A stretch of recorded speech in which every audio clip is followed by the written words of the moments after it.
It's the Willy Show. Come back to. I hear what you're saying, and it's, I mean, that is the ultimate trump card, though. The old boom. Yeah, far. You should see me go. I see your parking fine, and I raise you brain cancer. That's me. That's me every time I want to go to the pub with the boys. So yes, well, I was telling you yesterday when we won the beers. Yeah. I went. The boys like, oh look, I don't want to drink on a Thursday, And I went. I was like, hey boys, I don't know how many more Thursdays I've got left. You're a son of a bitch. It works well. Awesome, though. Yeah, well played. Yeah. But no, I hear what you're saying there, and I experienced a similar thing. That when I realised it, it was like this weight lifted off me, and it was almost, and it's sort of I'm somewhat ashamed to say it, but I mean I almost felt like I had this entitlement, like I was owed something when I got out of the army, and I don't exactly know what that something was, whether it was respect or status, or they're probably the same thing, but I mean I just felt, and I also I went through stages where I didn't want to tell anyone anything, and I just sort of thought I'd bottle it up and write it out. And then there was other stages where I thought maybe it'd be useful to reach out and tell people some of my experiences. But then my attempts to do that, they weren't being met with the response that I thought was appropriate for the story I was telling, and that sort of pissed me off. I'm thinking, how dare you not respond with more emotion to this story that you can see is sort of, and I went along like this for a while, and like you say, getting a bit sort of pissed off as if I was owed something or somehow I was special. And I had this somewhat with my wife as well. Like I was trying to let her in on some of the stuff that had gone on so that she could appreciate, why it was taking a little while to kind of get used to being out of the army or used to being home.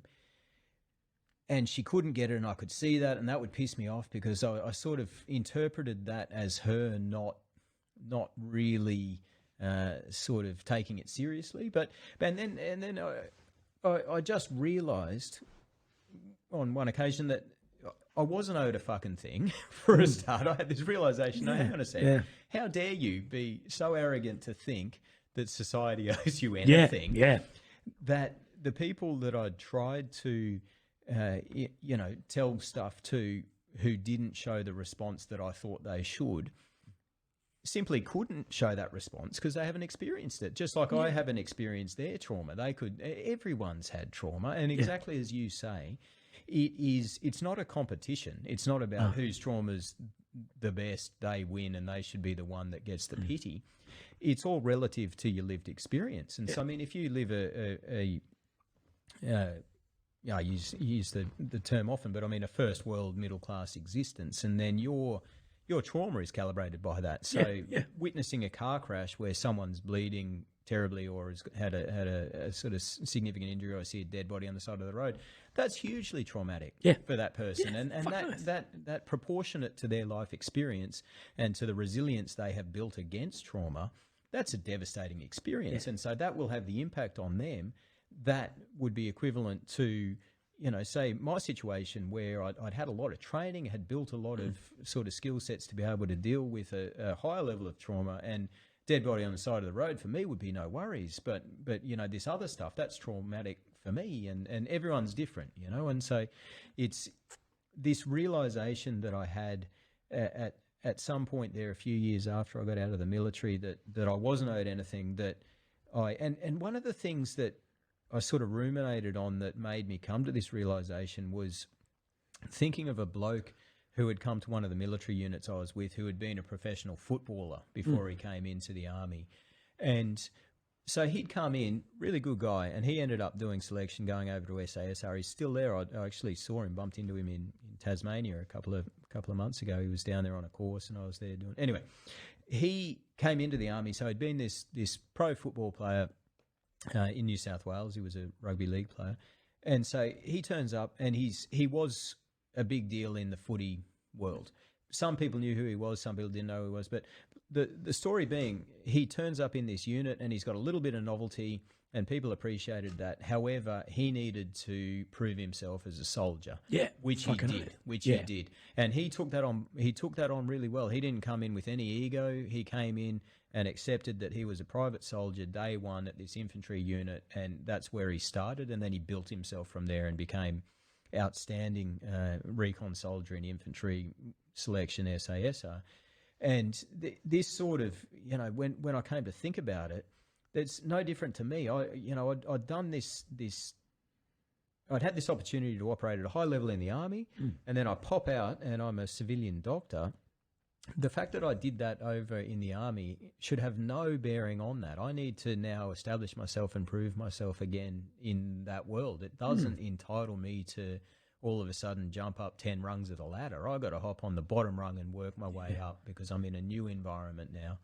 And which was that opportunity I had in Queensland to start building that skill set up and reestablish myself. But just that sort of realization that I'm not owed anything, that people who I am trying to tell stuff can't appreciate it, and it's not their fault. It's not that they don't want to, or they're trying to trivialize or diminish my experiences. They just can't possibly get it for the simple fact that they didn't live it, just like I haven't lived any of their trauma. I couldn't understand theirs. And like you say, their trauma is real to them. Yeah. Just like my trauma is real to me. And it's not a contest. And as soon as I realized that, it was like, wow, I get it now. I can move forward. But it took a while. It does, man. That sort of thinking you're owed something off the universe doesn't know you fucking shit. And I know probably one of the most toxic things I had, and this was at least 6 months. I couldn't watch any news on TV because of fucking anything, to be honest, because I'd watch the news and Channel 10 or Channel 9 or whatever would, and such has been arrested for being a pedophile or a murderer. And I'm like, they're 60 years old. I'll be lucky to be 25, 30. You fucking piece of shit. How come I get this life sentence and you'll go to jail for 10 years for living a life of crime? And I had to come to the realization of, but what they've done has no bearing on me, and what I've done has no bearing on them. And you're not deserved of anything. I'm not owed anything. And Christopher Hitchens, who I'm a big reader of and a big fan of, his fucking photos on my wall. But his final book, and his last. So he writes, and it's actually funny when you read it. And I'll sort of spoil it a bit here for you, but it pretty much just ends at a chapter, and you're like, that chapter didn't feel ended. And then the next chapter is written by his wife, and the last one by his student, and he died of throat and lung cancer.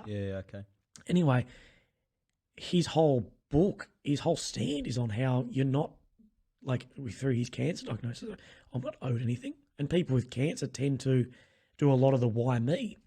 And he asked the question back in a couple of chapters, why not me? What have I done to deserve to not have this that everyone else has? And he was like, why not me? He's like, I'm in a chemo clinic as a 65-year-old man next to a 6-month-old kid with cancer. Well, it's easy to say, why me? It's more easy for him to say, why me? Why not me? And it's true. And it's one of those, I think not being owed something is a pretty grim realization, but you'd be fucking happier once you've realized it. Oh, for sure. Yeah, no, that's absolutely right, because you can carry that around, or you can let it go. I mean, and ultimately, the choice is yours for any of this stuff. It doesn't seem like it is a lot of the time, but it is. It's true. Hey guys, thanks for watching that highlight clip of the Willy Show. To watch the rest of this episode, in the bio there'll be a link to the rest of that full episode. To support this channel, please subscribe. And also, if you want to support me directly, there's a link in the bio for that as well. If you liked it, give us a thumbs up. And I'm always happy to reply to any comments or any feedback. Thank you very much. Hope you enjoy the rest of it.